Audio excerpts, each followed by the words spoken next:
In this episode of Detroit Performs, a wearable artist, Orchestra Hall reemerges. An organization provides photography access and education. It's all ahead on this edition of Detroit Performs. Funding for Detroit Performs is provided by the Fred A. and Barbara M. Erb Family Foundation, the Kresge Foundation, the Community Foundation for Southeast Michigan, the A. Paul and Carol C. Scott Foundation, the Michigan Council for Arts and Cultural Affairs, the National Endowment for the Arts, the DeRoy Testamentary Foundation, and by contributions to your PBS station from viewers like you. Thank you.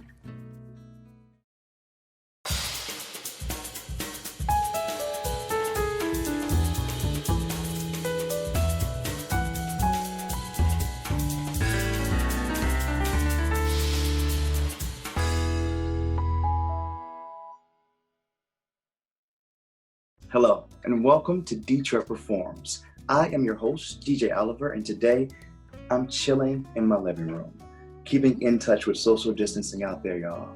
Now, our first artist today is Virgil Taylor, who finds inspiration for his wearable art in ancient Middle East and African cultures.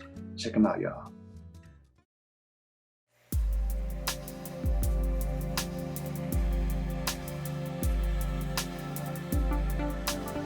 I play with fire. I zone out on working with metal. It spoke to me. I'm an artist. I'm not a jeweler, and there is a difference. I have friends that are jewelers that are brilliant. Some of the stuff they do, I could never do. I don't have the patience nor the temperament for it, because materials talk to me. I grew up in Detroit around Central High School. My mom was a huge art fan. And so it was also, when I think back about it now, like nothing in our house ever went unused. We were always creating stuff.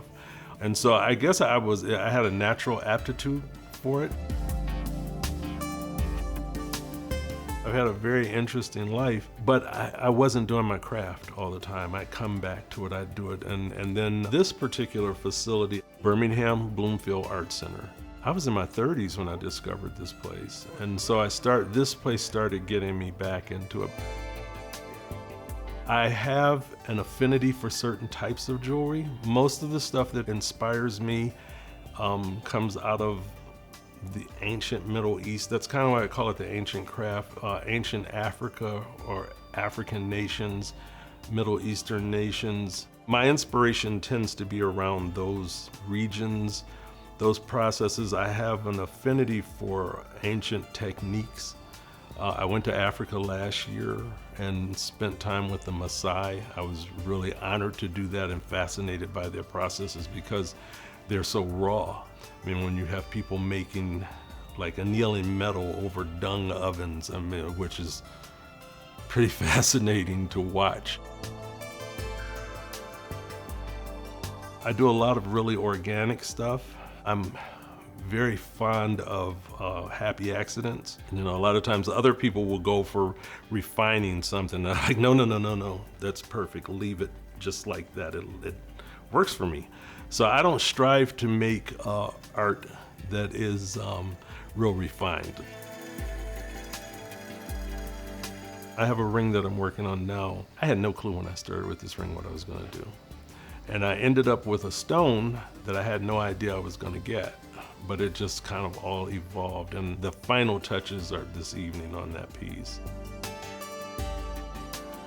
I have a client that's Ecuadorian. I did some pieces I did a bangle bracelet for him that was really interesting. And the design ended up being my interpretation of an ancient Ecuadorian palatial aqueduct. And so it was filled with a blue resin. It was done in copper, 18 karat gold, and sterling silver. And so the resin that I used in it is blue. So it looked like it was a pool at the top, and it looked like there was blue running through the veins because I cracked it open.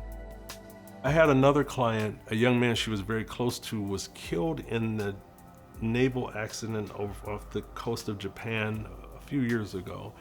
And she went to his funeral at Arlington, and they gave her one of the shell casings from when they did the 21-gun salute for him. I was in that President's Honor Guard. I was in the unit that did that. So when she sent me the shell casing, and she was like, I need something made out of this. And then I took the shell casing and turned it into part of that bracelet. So it came out pretty remarkable. I was really proud of it. That's tremendous honor for me. And I have had people give me their parents' jewelry or grandma's jewelry or, you know, different pieces.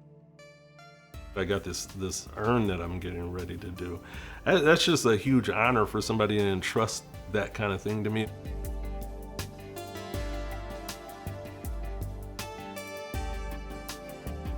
I recently have been doing some bracelets. They're African, they're different parts of Africa, but they're currency jewelry, what they would call wearable currency jewelry. Some people get a little miffed because when they see them, a lot of times they see it as representing slavery. The reality of it with those bracelets, though, was that yes, they sometimes were involved in slave trading, but the people that were using those bracelets and these wearable jewelry, that had little or nothing to do with slave trade. That was a method of people, currency, wearing it because they didn't have pockets and things, and so they would wear these things, and sometimes it would be a display of wealth. People would barter with them, so it would be the equivalent of us wearing dollar bills or $100 bills on our wrists. So I've been doing some of those recently. I've been casting those. The beading that I do, I typically use African trade beads. They're typically ancient, and they have a value and a lot of significance. So the stuff that I create has some historical significance or some meaning to me. So when I create it, it's more than just a beaded bracelet or a beaded necklace. I feel like it's where I come from. It resonates with me, it always has. For me, working with any of those materials is the ability to take something and create something beautiful that someone will enjoy and other people will marvel at and look at and say, oh, that's so beautiful or interesting or whatever. This is always cool. I guess it always resonates with me that, like, why are we attracted to jewelry? And just like, why do we sing? Why do we dance? You know, why do some things make us happy? And wearable art or jewelry, for me, is just part of that beautification. Traditionally, humans like to embellish. They like to beautify themselves, whether it be with paint. If you go back and look at old cave drawings, people would paint themselves with mud or whatever, and then they would adorn themselves with bones or beads or rocks or whatever that they found, feathers that they found that were beautiful. So there's something to me that resonates with us as humans about beauty, about the embracing of beauty. For me, I think it's a reflection of our psyche, our desire to always embrace the beautiful. And so jewelry, wearable art is just another component or aspect of that.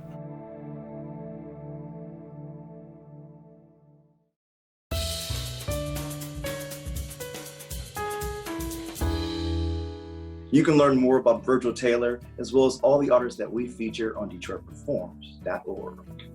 Up next is the 5th installment of our Orchestra Hall series, where we will see a renovation and a reopening of the acoustically magical building.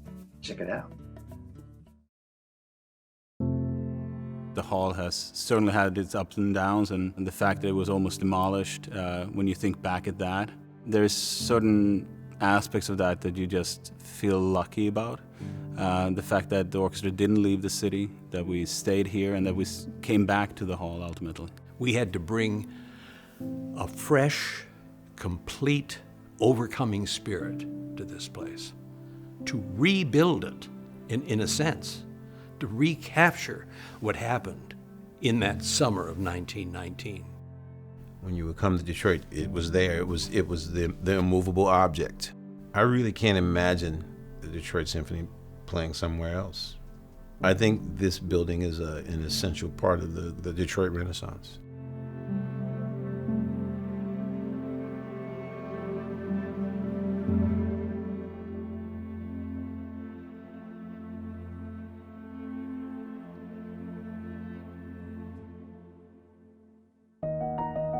The revitalization of Orchestra Hall was a monumental accomplishment, but the orchestra itself was still in the red. Hit by a struggling Detroit economy and cuts in funding for the arts, it would take a special personality to grow both the orchestra and its venue back to the kind of international prominence it knew during the early 20th century. I think back to the days of Pare and Erling, Ciccato, Antal Dorati was a significant part of building the quality of the orchestra. Gunther Herbig brought a gravitas to the sound that I think was very special. And then Nemi comes in and takes all of that and adds sparkle, adds a polish, a sheen to it that I think was possibly missing from the immediate period earlier. The music directors that we've had historically all speak to the unique history of the orchestra. They have been passionate, sometimes very colorful leaders, and Nemi was no exception. The 1990s were very good years for the Detroit Symphony.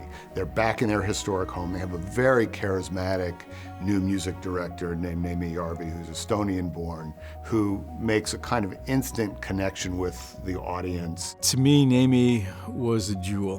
He was something that the orchestra needed. He provided a lot of energy. He provided a lot of musical charisma. You knew that he was the person in charge. But at the same time, it was a very jovial quality. It was something that had a warmth to it. There was a little bit of sparkle in his eye, no matter what he was doing. And I think he really enjoyed this hall because of the proximity of the audience to the orchestra. In many modern halls, the audience is more removed from the stage. And Nemi always enjoyed looking up at the boxes and you know, kind of giving a little a wink sometimes. I loved watching him conduct. He had this sort of humor, this impishness to him that if you got to know him, he could be a lot of fun. With Järvi at the helm, the Detroit Symphony Orchestra and Orchestra Hall were rejuvenated, making over 40 recordings and undertaking numerous international tours.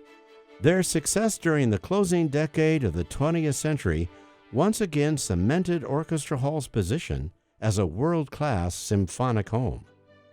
More importantly, though, Nemi Järvi, like Osip Gabrilovich, championed the idea of an orchestra's importance to the greater community.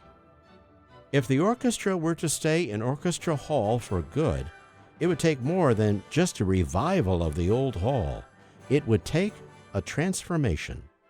When I first came to a concert, which was in 1991, the neighborhood was not at all inviting. By that time, we had lost half of our population from the peak in the 1950s.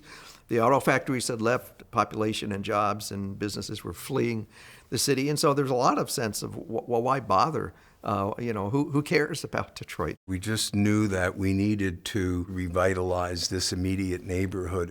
And it was sort of out of that kind of thinking that the Orchestra Place project emerged. When he talked to my father about this dream, my father told him, you're not thinking big enough. You've got to think bigger. The city needs DSO and the hall in a way that you can't even anticipate at this point. Education and outreach and everything else. We had talked about those things for years. That is the central spirit that got this hall built, that got this hall saved, that got this hall restored to a point where people said, okay, let's take that ball and let's make a game here. The hall was built 100 years ago, so it didn't have dressing rooms. We had people in trailers, and it didn't have a place for the patrons to assemble before the program. So it needed some updating, and Peter Cummings led that, and Stanley Frankel, and they did a marvelous job with it. I mean, they were able to add those facilities without interfering with the acoustics of the hall. It can't just be monolithic. The building needed to expand and it needed to adapt to its surroundings, but what it is and what it represents is the same as it's always been. C. Howard Crane gave us this magnificent hall for classical music, but that's what this building is. And all that other stuff that is now considered part of the complex of a major symphony hall was left out because that just wasn't on the radar in those days. So to have this beautiful building attached, I think helped everybody, staff, musicians, audience members. I think it was critical, again, to make this significant statement that we're here, we're going to stay here, we're going to help be a part of this community. You know, what the orchestra did here is they started buying up land all around Orchestra Hall to make expansion possible. And then they bought the Winkleman's warehouse a block south of here and built an office building, which they then leased to the Detroit Medical Center, and there was ground floor retail. Then they donate land to the Detroit Public Schools. So now we've got this incredible performing arts high school going up. So in Detroit, what is more central than reinventing an entire city block, which is basically what the orchestra did. When the Orchestra Hall finally reopened, that was one of the markers that said, we think we're back. We think Detroit has turned around. It was early. We had a long way to go. We still have a long way to go, I think. But it was one of those ones that say, hey, we can do this. And I think it was a point of civic pride that's hard to equal. The only one event that will always be embedded in my mind is the first night we opened, after we redid the hall. I stood in the back, and I had this great fear that when I did the hall, I would have screwed up the acoustics. So at the break, two people were next to me who really knew. I said, how are the acoustics? I said, they're fabulous. I said, oh, thank goodness. I'll never forget that moment. The Max, as it was known, had cemented a new cornerstone for music and culture in the city and lit the spark of further revitalization down Woodward. The hall would face one more challenge, though, as health problems forced Naomi Yerry to announce that after the ribbon was cut on the DSO's expanded home, he would be moving on. This time, it would be the orchestra's musical directorship and not the hall itself that would sit empty, just when it needed it most. When I arrived in 2004, everyone was feeling hopeful that the city was coming back, that the cultural anchors really stayed with the city and the community and kept their doors open in spite of everything. And everything was soon to be quite difficult again.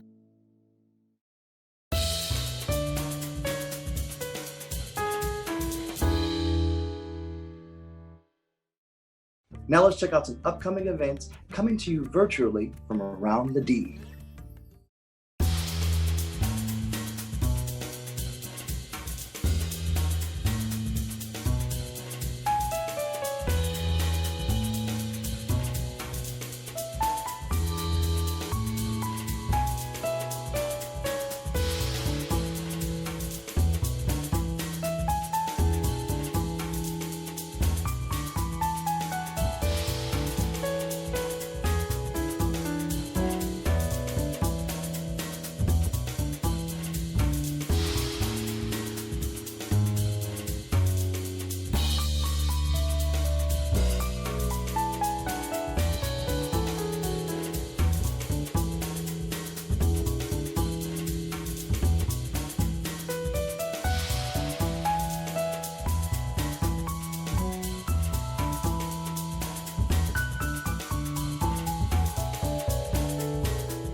Darkroom Detroit is making the art of photography accessible to the citizens of Detroit.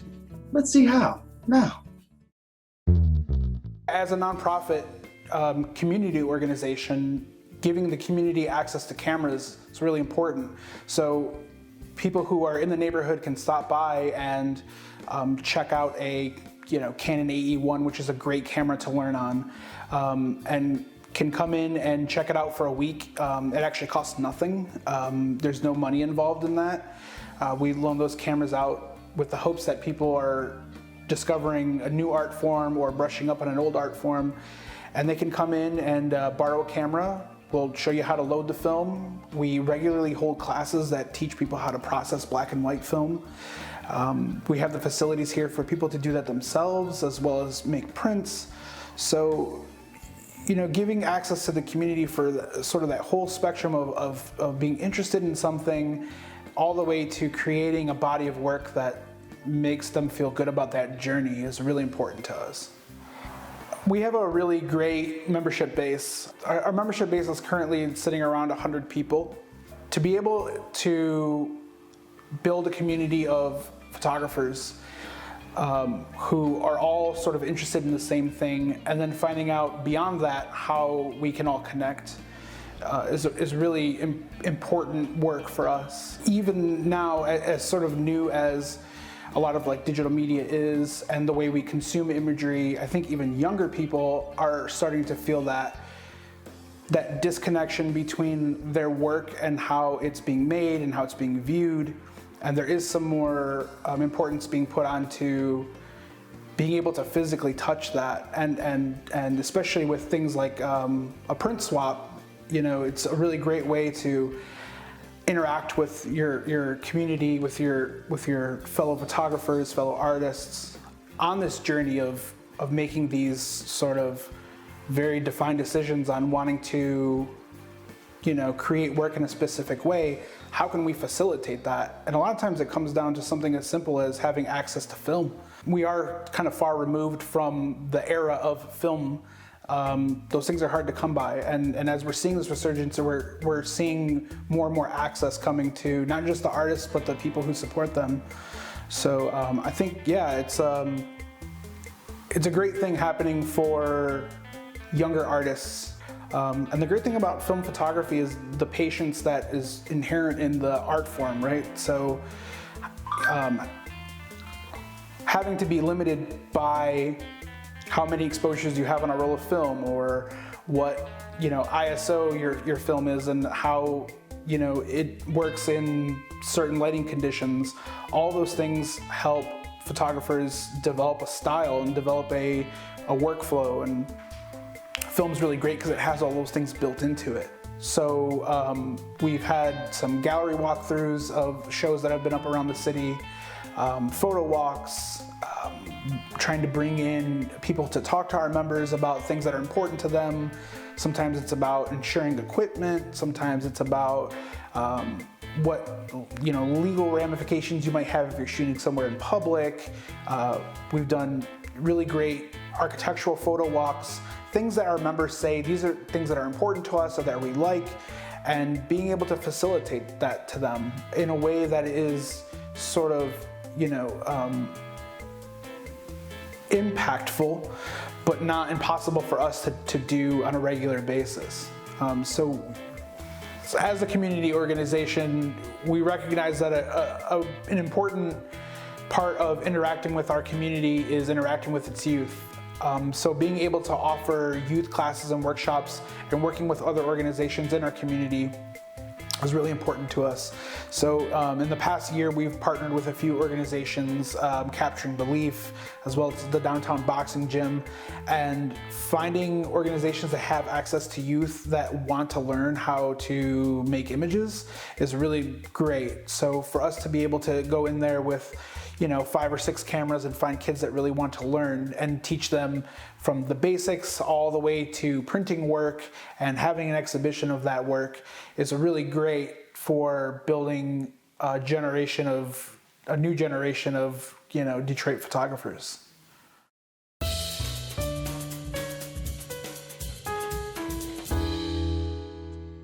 And that wraps it up for this edition of Detroit Performs. As always, for more arts and culture, head to DetroitPerforms.org, where you'll find featured videos, blogs, and information on coming arts events. Also, check us out on Facebook, Twitter, and Instagram.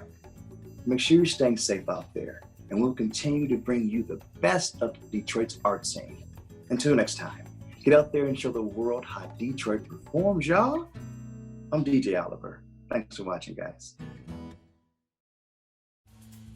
Funding for Detroit Performs is provided by the Fred A. and Barbara M. Erb Family Foundation, the Kresge Foundation, the Community Foundation for Southeast Michigan, the A. Paul and Carol C. Scott Foundation, the Michigan Council for Arts and Cultural Affairs, the National Endowment for the Arts, the Detroit Testamentary Foundation, and by contributions to your PBS station from viewers like you. Thank you.